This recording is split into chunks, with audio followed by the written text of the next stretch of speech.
Assalamualaikum warahmatullahi ta'ala wabarakatuh. Ako may ikakwento lang ako sa inyo. Nung kapanahunan, ako mga medyo bata pa. Ngayon matanda na ako. Tungkol naman sa mga experience, sa mga president, kwento lang. Sa aking kabataan, nag-aaral ako noon, mga atleta pa ako. Sa aking experience sa kapanahonan ng Ferdinand Marcos, yung matandang Marcos, tatay ni BBM. Napakaganda naman ang kanyang pamalakad noon, ang kanyang pamumuno sa buong Pilipinas. Dahil tuwing may mga meet ang mga athletic, lahat libre pati yung mga family planning libre, pati yung mga pagsusupply ng mga gatas. Pag malnaris ang anak ng tao, kompleto yung kanyang supply, may mga gatas, soya milk, may mga dilis pa, munggo, lahat ng pangangailangan ng taong mga nangangailangan ng mga pobre ay tinutulungan niya, binibigay ang lahat ng pangangailangan. At sa mga school dati, may mga nutriban, hindi nagugutom ang mga taong pinapaaral ang kanilang mga anak na mga kapuspalad, dahil ang kanilang mga, kahit wala kang baon, ang kanilang mga anak ay tuloy-tuloy ang pag-aral dahil hindi nagugutom sa school yung kapanahonan ni Ferdinand Marcos na matanda. Hindi mo kailangan magbaon. Kahit mahirap ka man o hindi ka mahirap, lalo na sa mga mahirap, talagang umaasa na sila pagdating sa school is libre ang pagkain doon, dahil umagang umaga naglulugaw na ng soya milk na may gatas. Tapos pag uwi namin at sa tanghali, laging sinusubo namin sa bibig namin, may pulburon, dahil yung soya milk gagawin mong pulburon at haluan ng powder na gatas. Sako-sako ang mga gatas noon, hindi yung kilo-kilo lang, ibibigay sa pamilya by pamilya. Kaya pag umuwi kami, mayroon kaming mga gatas, dala-dala namin. Lahat ng mga estudyante may mga dalang pulburon, may dalang soya milk. Sa alas 3 or ng hapon, may mga nutriban kami kakainin. Depende, ina-announce din naman ng mga guro kung anong oras ibibigay ang mga nutriban. May tinapay pa, may mga gatas pa powder, may soya milk, may mga munggo pa, may mga dilis. Yun naman ay sa mga malnourished, kompleto sa kanila, may mga gulay sila tulad ng munggo, dilis, may ganun noong araw na yun. Kaya napakaganda ang pamalakad, experience. Yun ang experience ko nung kabataan ko. Kaya sa anak niya ngayon, kay BBM, parang nakikita ko din naman sa kanya, parang ganun din ang pamaraan ngayon, na laging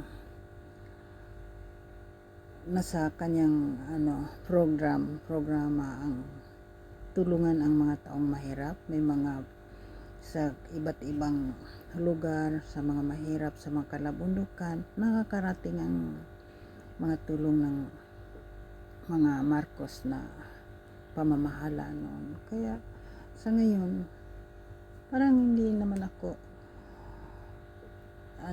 sang-ayon na sasabihin wala siyang nagawa, kasi yung kanyang pag-iibang bansa is naghahanap ng paraan na ang mga iba't ibang bansa ay makasalamuha natin at gumagawa sila ng business trip naman ang kanyang nilalakad. Hindi naman siya pumunta doon at para mag-shopping.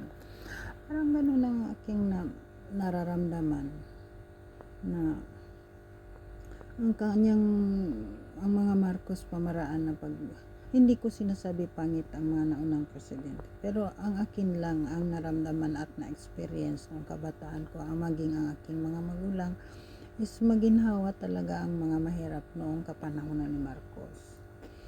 Sa ngayon naman is hindi naman kasi biro paano magsulbar ng mundo ng Pilipinas dahil sa ilang dekada naman ay lubog na ang Pilipinas. Sa ilang palit-palit ang mga presidente, puro problema ang hindi maubos-ubos. Kaya ang panahon naman na ngayon kay BBM is medyo okay naman kasi ang mga iba't ibang bansa ay na sa atin ng iba't ibang business. So, simula pa lang naman. Kahit simula pa lang naman si BBM, marami na siyang nagagawa. Kaya lang, sa panahon ngayon, madami tayong naririnig, madami tayong naiilagay, na itanim sa utak na sila ay lahat ng presidente, hindi tayo na, parang hindi na tayo kontento dahil sa dami ng problemang dinanas natin. Pero ganun pa man, sana hayaan muna natin na titingnan natin ang magagawa ng bawat presidente. Ako wala naman akong sinasabi si president ganito ganyan na masama. Pero ang akin lang, ang mga Marcos president, ang mga pamahala ng Marcos nung una is napakaganda. At ngayon naman ay nakikita ko rin sa kanyang anak kay BBM na mayroon ding potensyal na ganun pa rin ang kanyang pamalakad na kailangan ang lahat ng kanyang pinaplano ay pagtutulong sa mga taong nangangailangan. So, yun na aking experience. Wala naman akong sinasabing president walang ginagawa. Lahat ng president ay gumagawa. Pero, yun lang ang aking na-experience na ang mga nag-aaral noon ay libreng pagkain. Ang mga atleta noon ay libreng gamit lahat. Ako mismo nag-experience ko nung that time na yun kasi track and field ako that time na atleta. Lahat libre sa amin. Mula Colgate, medyas, Kulambo, may Kulambo pa mga sapatos. At ngayon ay yung mga sapatos na yun ay ngayon branded na noong araw na yun, pamigay lang. Mga Robertson, Converse. Yun ang mga may mga libreng bag, yung mga bag namin, yung mga bag noon, mga karamihan Adidas ang binibigay sa amin na paglalagyan ng mga gamit namin. Libre. Lahat libre ang pagkain namin. Kaya nung araw na yun ay hanap-hanap ko hanggang ngayon kung nasaan na ba yung mga bagay-bagay na yun. Kasi lahat naman ng mga politician ay pinapangako talaga yung mga bagay na pangangailangan ng tao, lalo na sa mga mahirap. Kaya sa ngayon kay BBM nakikita ko din naman na ganyan din naman ang pamaraan ng tatay niya noon nung siya president. Kaya lang sa ngayon naman kasi hindi naman ura-urada masulbar ang lampas na ulo ng president ang problema. Hindi lang lampas ulo kundi buong Pilipinas ay laganap na ang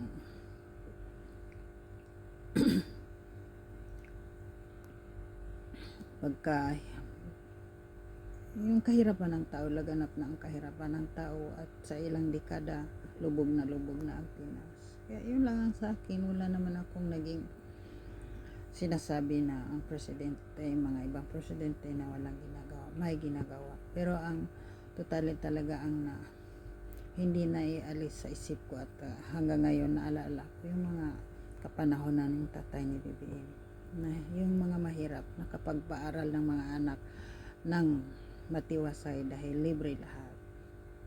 So sana ganun din ang kanyang anak si BBM ngayon. Kahit papano naman ay marami nang pumupunta sa atin ng mga iba't ibang lahi para mag-business.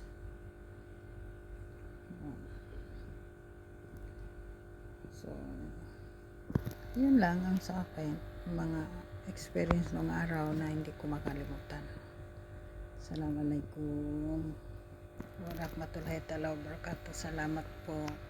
Naalaala ko lang, parang mga sariwang alaala ko ngayon dahil si BBM ngayon ay marami na rin siyang nagawa kahit papano eh. Kaya lang hindi naman talaga kaagad-agad malutas ang problema ng Pilipinas. Bakit? Dahil talagang as in lubog na tayo sa ilang dekada bago pa man maging siya na naman maging Marcos na naman ang president. Ayun lang, thank you po. At ako po ay nandito sa Abu Dhabi, nagtatrabaho ng ilang taon na rin. Ito po ang gulo ng aking room. Nag-iisa lang ako sa room ko. Okay, bye-bye. Ganyan kadami ang tao pag umuwi na ako naglalakad. Dito sa traffic light to eh.